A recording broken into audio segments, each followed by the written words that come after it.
cameras are better quality with incredible imaging, especially at night. So that's helping the evidence. But for me, I would say it's stayed pretty much the same. Thank you. Anybody else?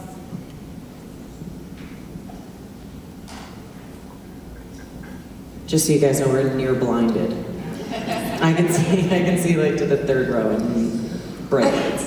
I would like to know what, how has your life changed from in a philosophical way the most, or what one way has it changed from the ghost hunting and the paranormal hunting that you've done? In other words, what was the biggest turnaround in your mind on a philosophical level from doing what you do?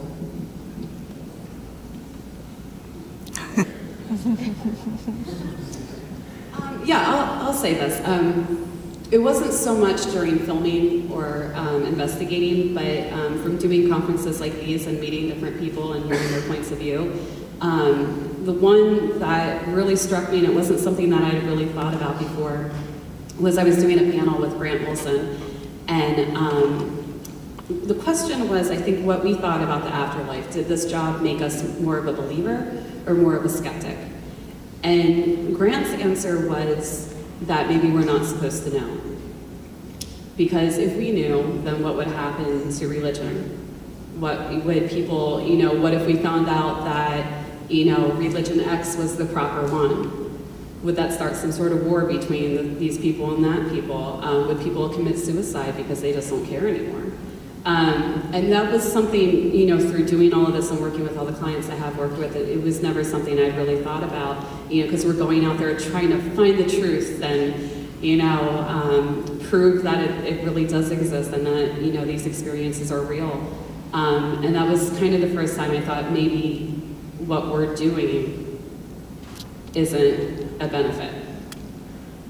And that was the first time I ever had that thought, so. I feel kind of the same as Grant as far as, one of the reasons why I backed off or backed out was that I started realizing I was going to these locations and I was really into the history and, just looking around and kind of being a tourist. But the other thing I liked was just seeing how people lived in different places. And some people had way less than we do here in the States and they seemed happy as could be. And other people had more than I grew up with and, same deal, happy as could be. But then I was just kind of like, I'm spending most of my life in the dark, in dark places, looking for dead things. And my family's home and they're having Thanksgiving and they're having Christmas. And I was missing living because I was so busy chasing death. I was just like, this isn't right. So I think it's good to be interested and I think it's good to go out on investigations, but I don't think it should dominate your life. So that's kind of why I stepped back a bit.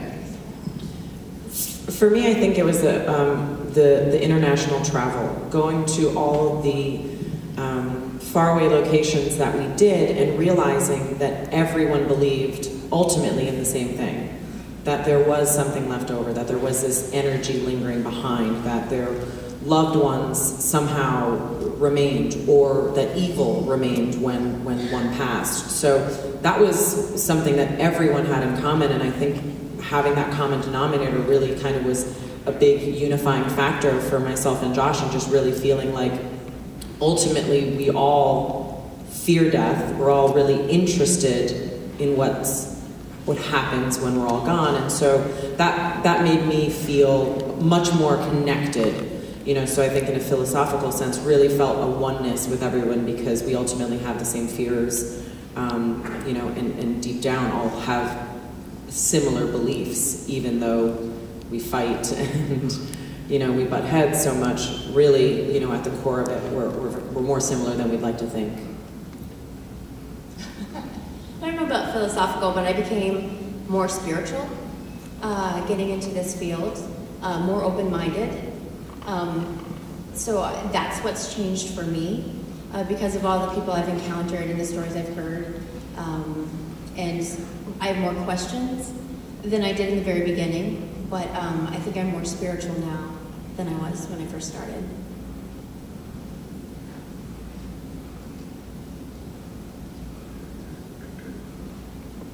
The side of the room dominating the questions. Hi, Kris already kind of answered this, but from all your experiences, did it make you like have a different view on life or change your perspective on anything? Make you appreciate things more? I used to have a fear of death, and I don't as much because now I'm a more believer in the afterlife. However, now I have a fear of coming back and haunting a place, almost like being stuck. So that's kind of, that's changed. Hopefully it's a good place. Yeah, hopefully it's a good place like, you know, Baskin Robbins or something. Yeah, and then you'll catch me in video opening up the freezer and I'm like, oh, it's that Mallie again. She keeps going for the rocky road. For me, I experienced death at a very, very young age. We had lost a immediate family member. So it was never really something that I feared. But since working in the field, what I find interesting and kind of weird about myself is that when I do experience death now, after putting in those years, I question the afterlife a lot more than I ever did before. When I was younger, before I started working in it, there was no question in my mind that something existed. And now, you know, traveling the country and talking to all these people, when something hits close to home like that, you know, I definitely spent a couple days locked in my room trying to figure out, is any of this real, or, you know, are these all just an experience of the mind? So that's kind of how it's shifted for me. Yeah, like I said, I mean, it gave me more of an interest in life, how different people are living in different places, and just realizing I was missing out on a lot of my own. And the funny thing with this is that I got into genealogy when I was 11, right? And I was like, oh, this is great, researching dead people, this is fun. And I learned a lot from it, but I hit this point in my early 20s where I was like, what am I doing? I'm spending hours and hours and hours in front of a computer, and I should be out with my friends. Like, what is going on? So I was like, the hell with this, I need to live my own life. And I kind of put it aside for a while, and the next thing I know, I'm in ghost hunting, doing the same exact thing, pretty much, except running around in dark locations and missing out on home, and now I'm back to genealogy. So I don't know what is wrong with me. Dead people are in limbo. You're in limbo. Next up is Baskin Robbins, I think. I think I have a greater appreciation of life, and you know, like they said, once you see and are surrounded by so much death, and the places that we go, they're not nice places. You know, they may look on the exterior nice, but you know, they've seen a lot of pain and sorrow and hurt, and a lot of the time when you're investigating, that's what you're feeling. And so you start kind of really looking for life and looking for, you know, I remember when I came out, we were at an investigation in Japan, and it was this horrible investigation, and I was like, I need a baby. I was like, I need to hold a baby, like I need something really pure and beautiful and like little. Like I felt so tainted by the place that we were at, so I just became really appreciative of my family and life. But jumping out of a helicopter into shark-infested waters will do that too, so not sure if it's always the paranormal.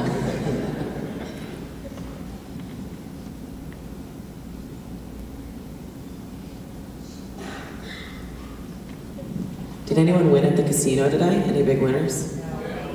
Oh. Ooh, how much? Woo!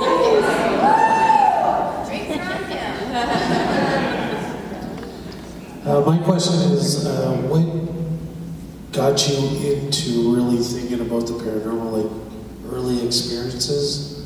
Like for me, mine was at the age of 8 or 9, and from then it just grew into becoming an investigator. So what is your earliest recognition of doing what you're doing now? With me, I was more into, I kind of liked horror movies and scary shows and mysteries and things like that. And then it led to, I love architecture and history.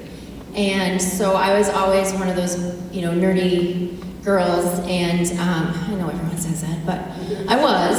And I mean, I love a library, except I was really bad with turning my books in on time. But that led to a local team in the Twin Cities, and they were looking for a historian, and they were starting a new group. And this was back in the 90s, Lord, tell my age. So anyway, that's how I started. So I was like, well, heck, I'll do this for you because I love going to these places and doing the research and stuff. So, and then I started going on the investigations with them, and I was like, ooh, check this out. So that's how I got started. I kind of fell into it. And then with the radio show, I met Dave at one of the investigations. And then we became friends, and then a couple years later, he asked me to be on the show. So I just kind of, it wasn't what I intended to do, set out to do. I mean, I went to school for political science. So far from what, I do now, but that's how I started. Similar. I mean, I can't remember a time in my life when the paranormal wasn't a part of it. I grew up in a haunted house, and my mother's side of the family, they all had haunted houses, so it was just, something kind of quirky about our family. And then when I was 13, my brother had passed away, and we were there with him, and we were there for 3 days, and there was a lot of things that had happened while he was passing that, we can't explain. So I think, witnessing that, and also my father is a very rational, scientific man, and I know that was the only time in his life where he's ever questioned that there could be more. So I think seeing that too at such a young age really kind of fueled that quest to figure out what is this and what happens and what did we experience when we were there. So I would say that's probably my biggest, the biggest genesis I had for this. Kind of the same deal for me. I fell into it. I was always big into history, always loved history. Then I got into the whole genealogy thing. My family was open to the paranormal for sure. My mom grew up in a house that's supposedly active. I say supposedly because I've never had anything happen there to me. My dad had a lot of stories on his side of the family, and I had little things happen growing up. So I met Jay and Grant years later, and when I met them and they told me what they did, I was like, wow, that's so cool, but I didn't know there was anybody crazy enough to be doing that. That's just weird. And we clicked right away, and they were trying to get me to come out on cases, but life was a little crazy at the time. So I never got the opportunity to. And then they got Ghost Hunters, and it's probably like 3 years after we met. And they kept talking about bringing me on the team, and I was like, no, I don't really want to. I don't want to be on reality. I'm all set. I don't want to be on TV. And then they ended up asking me again in 2007, but the thing is in 2006, we had 5 friends and family members pass away in 11 months. And it was this weird spot in my life where I didn't grow up in a church, so I didn't have that kind of like faith, something to fall back on. And when I thought of death, it was kind of weird, because on one hand, I'd just be like, well, I don't remember not being here before I was born, so you just end.